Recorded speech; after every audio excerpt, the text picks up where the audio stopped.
And now I'd like to welcome to the Sports Credential Podcast, Mr. Jason Rittenberry, the CEO of the Music City, Big Machine Music City Grand Prix. I gotta get used to that. I always do Big Yep. Machine Grand Prix or Music City Grand Prix, but the Big Machine Music City Grand Prix. We're heading into our third year of the Grand Prix here in downtown Nashville. It's been 2 great years. I've been there both times. It's been awesome. Third year into it. It's super exciting, and we're super excited to have you here to talk to us about everything that's going into this third year and all the new stuff and all the things that people can expect again from years past. So thank you so much for joining us, Jason. Yeah, man. Absolutely. Thanks for having me back. And always love to join you and talk about the Big Machine Music City Grand Prix. Yes, it's a long name, but we love our partners at Big Machine, and we love to represent the Music City. So we want to make sure and get it all in there every time we say it, even though it's a mouthful. No, it's important to get everyone in there because it's such a unique event, and that's the first thing I want to touch on. Third year going into this event, there's a lot going on. There's always a lot changing of what works, what doesn't work. What's been the biggest, I guess, aspect of this, trying to keep this race the most unique race in the NTT IndyCar Series circuit? Well, I mean, I think we had a home run year one and blew it out of the park. And so really trying to keep that momentum up into year two and now going into year three has really been our biggest challenge. I mean, to always meet the fans' expectations and to, raise the level of experience the fans have at our event from year to year has been, what we've been focused on as a team here. Making sure that, we're representing the Music City in Nashville from a music standpoint. Also making sure we stay true to the sport of racing and IndyCar and make sure we, have a competitive race on the track. And I know that's been, if you talk to the diehard IndyCar fans, it's not been the best race the first 2 years with a lot of cautions. And, we're working on that. We're doing what we can and working with IndyCar. But again, what I like to tell the IndyCar guys when they complain about it, there's 3 other race series that race on it just fine. So is it the track or is it the drivers? No comment. But I've always enjoyed. I mean, I'm not the most diehard IndyCar fan out there, but I've always loved IndyCar. I love all motorsports, and I've enjoyed the race. I enjoyed the race last year. A new thing this year is you guys are going to race underneath the lights. Talk to me about that process of trying to get the IndyCar guys. You're going to do one of the night races under the lights, correct? You're going to do the GT America. Yeah, GT America. Okay, yeah, so GT America. Yeah, so talk to me about how the scheduling of this year's race. You guys doing the GT at night, and you're also doing the premier race, the big race, earlier in the day. Talk to me about Correct. those decisions of placing those 2 races. Well, we've wanted to do night racing since the first year, but really we had to get some experience on the track and get the drivers from the GT America Series to see how lit the track was without adding lights. And the reason we're able to run those cars is they have headlights. Indy cars do not have headlights. We would have to light the entire circuit up with temporary lighting, and that's just not feasible. And so the GT America cars, they race at road courses around the country that don't have any lights at all. Our bridges and streets have more lights than a lot of the tracks they run at. So with the headlights that sports cars, they're able to run under the lights or at night. So we're excited about that. It's going to be something cool and different. And we've wanted to do it, like I said, the first 2 years, but now we finally got those guys on board to doing it. Last year we started the race at dusk and they ended kind of at night. But this year the entire race is going to be at night. And so it's going to be really cool and something, different that we've added this year. And we put that race right up against the concert on Saturday night because we've learned that some of the race fans really aren't interested in the music. And then some of the music fans really just want to come to the concert. And so, in the past, we've tried to not have music and racing going on at the same time. But that's the one thing we've learned from our fans is we can do both. And, there'll be a small percentage of people that will have to choose that wanted to do both. But for the most part, they'll either go to the concert with Flow Ride on the main stage, or they'll stay in their seats and watch the night race, or they'll head to Broadway and take advantage of our Fast Pass that we've added this year. So really got 3 options for people. on that Saturday night. And you said, you mentioned the IndyCar race was starting a little earlier this year. That is true. We've typically been that 2:30 or 3 o'clock green flag, and this year we're moving to a little earlier time slot. NBC carries both the IndyCar race and the NASCAR race in the fall, and so last year the first 2 years the NASCAR race was first and we were second, and this year they flip-flopped those. So we'll be the first race on that Sunday, and NASCAR will follow IndyCar that day. So we're excited about that. We're excited to have an earlier time slot in the day, and it gets the fans a little bit better from a weather standpoint, a little bit out of the heat, the hottest time of the day, the heat of the day, starting that race a little bit earlier. But we'll still run a full day of racing. We'll still got 3 races that will take place after the IndyCar race on Sunday, with it being an 11:30 green flag here. That race will be over 2:30ish. And so then we've still got the GT America race number 2, the Toyota GR Cup race number 2, and the Stadium Super Trucks race number 2. So we still got, 3 races that'll take place on Sunday after the IndyCar. So it'll be it's not any less racing in a day. It's just to change the order around a little from previous years. That's so much fun. Like I said, I've always been a big motorsports fan. I love all types of motorsports, and I think most fans love it. What was that process like a couple of years back to get this many different racing series to race here over a 3-day weekend? Because it feels like every minute there's always another car practicing, they're training, they're getting a practice lap in, or they're doing the full-on race. What was that process like, getting all those guys, all those different series, and keeping them? Well, it was definitely a challenge to find time on track for all of them to get all the practice and qualifying and racing that they need, that they require to race that series. And that was probably the most challenging part for me, is managing that schedule and the on-track activity and making sure we have enough time for all of them. But to get the race series was easy, and to keep them has been extremely easy. We've actually had to turn away series. So there have been more and more series that want to race here. They've seen the success of Nashville. They've seen what a fun event it is. The TV ratings that we get, the number of fans we put in the grandstands. A lot of these series race at tracks don't have a lot of people in the grandstands, and that's unfortunate for them, for the racers that are out putting their heart and soul into racing, and not a lot of fans there to watch them. And so when they see on a track and an event that packs the grandstands and packing a full downtown area, they want to be here and they want to race. And from a corporate standpoint, all the race team sponsors want to bring their guests, want to bring their employees, their clients to Nashville, with it being such a destination. And so it's become very, very popular in the racing circuit for all the series that race here, and for those that don't, that want to race here. So, moving forward, we'll have no problem getting race series to race. For us, it'll be a matter of having enough pit space. Obviously, with the new stadium coming, we're going to have some changes for 24, and I look forward to having a call with you and discussing all those things in the coming I'm so excited months. Yeah, I'm so excited to hear about that. But the good news is the race isn't going anywhere. We're getting ready we're in the process of signing a 3-year extension with IndyCar, 3-year extension with the city. So while it's not done yet, we feel very confident that will be done, and we will be sticking around for another 3 years at least, if not longer, with some real exciting changes coming starting in 24. So, everyone assumed with the stadium construction and losing the stadium that the race would just have to go away, or that's not the case at all. We've been very fortunate that the city is being very helpful and cooperative with us, and the downtown businesses and the merchants want us here. They love the race. The city loves the race.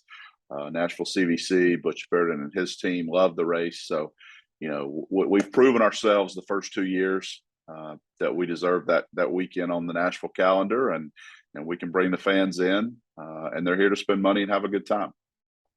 It's really become a festival, and there's different types of races across the country that are like a festival.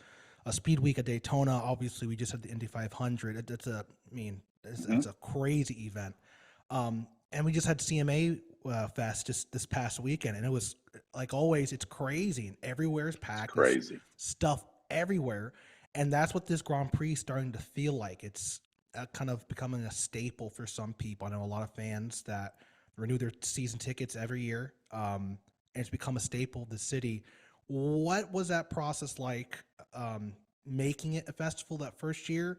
And what does the process look like every year trying to keep it like it's always something going on? You guys, I know at first I was like, oh, they probably do like 6 months of planning and stuff like that. It's only one weekend, but you Oh no. guys, 12 months, 13 months, if there was an extra month to try to get this thing up and going, you guys work your butt off. Talk to me about what the process looks like for you and your team to get all aspects of this weekend, between the racing, between the vendors, between getting downtown involved and all the music. Mm-hmm.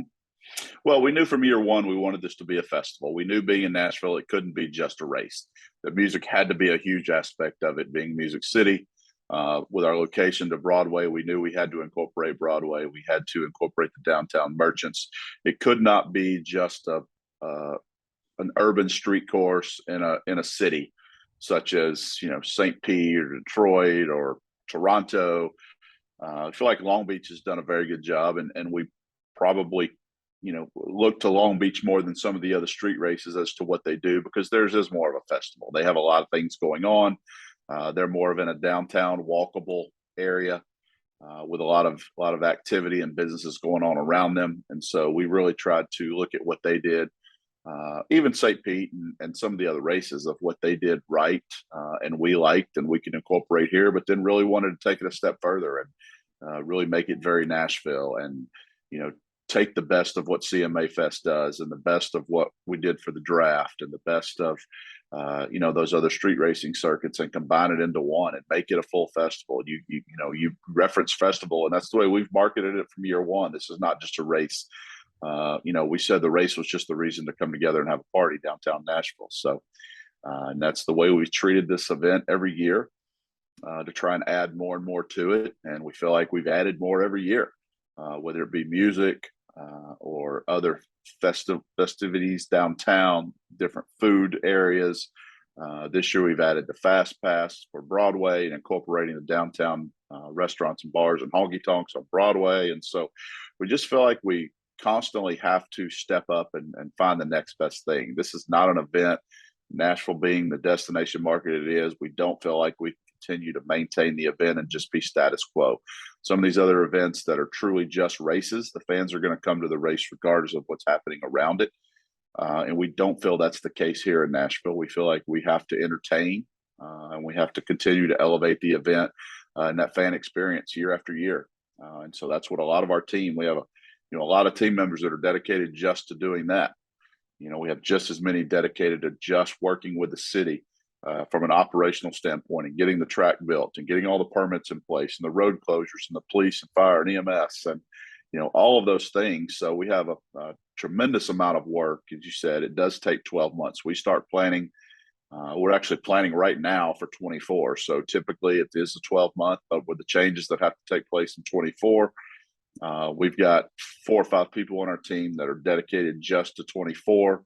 We're having meetings with the city, meetings with IndyCar, lots of things that are happening for 24 event because of the changes.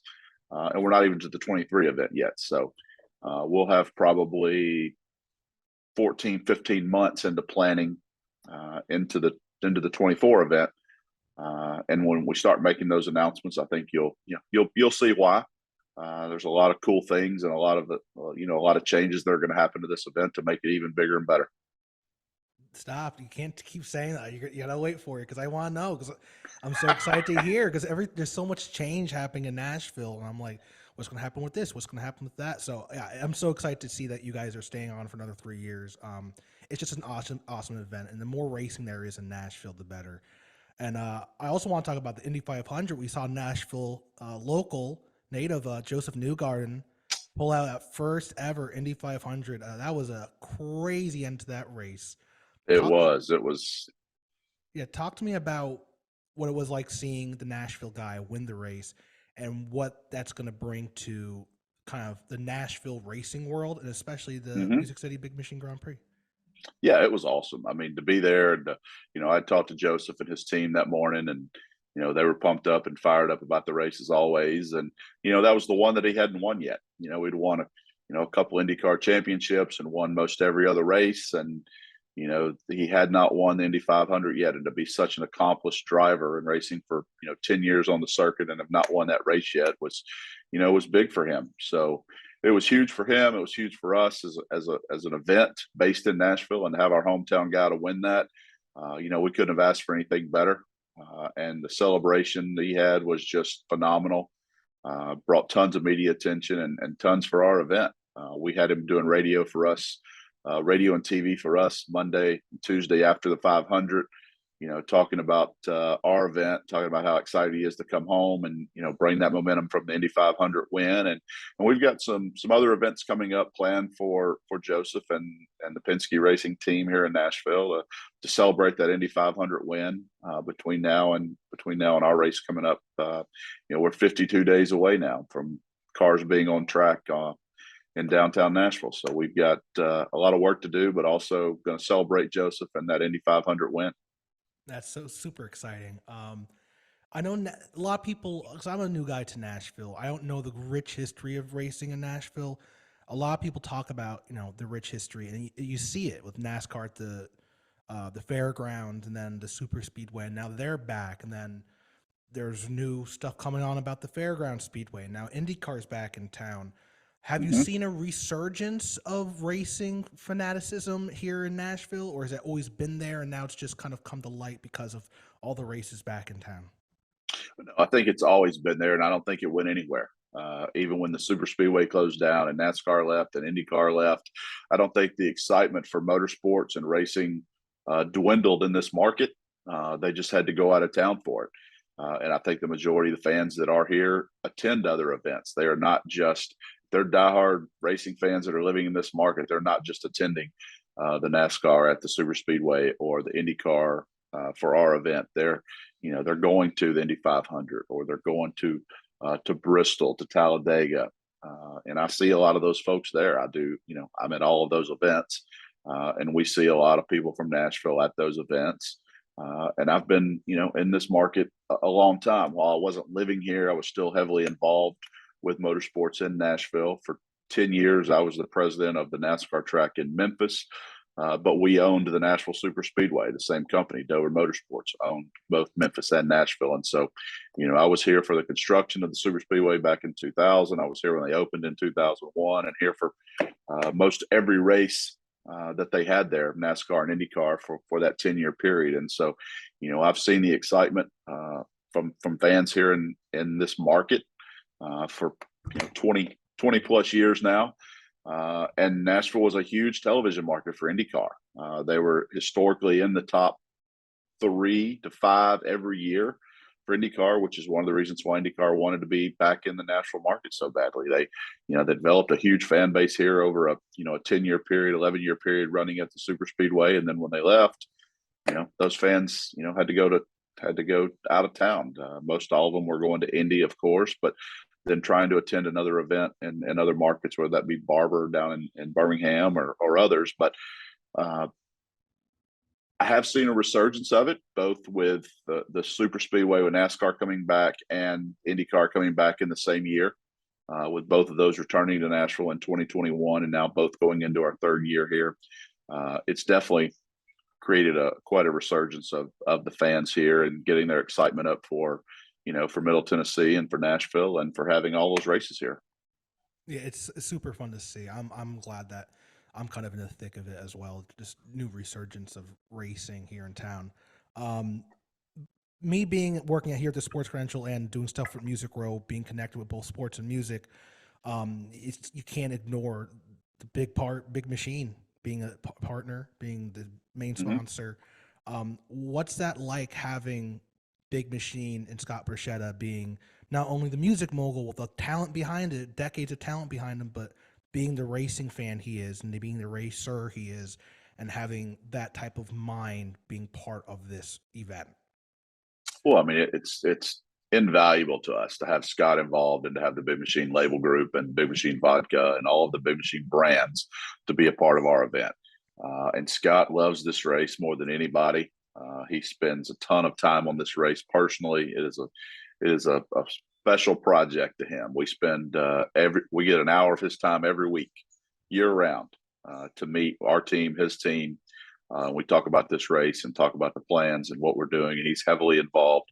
And not only is he a title sponsor, as you know, he's also one of our investors and owners of the race as well. And so to have Scott involved has just been huge for us and tremendous for our team, for our event.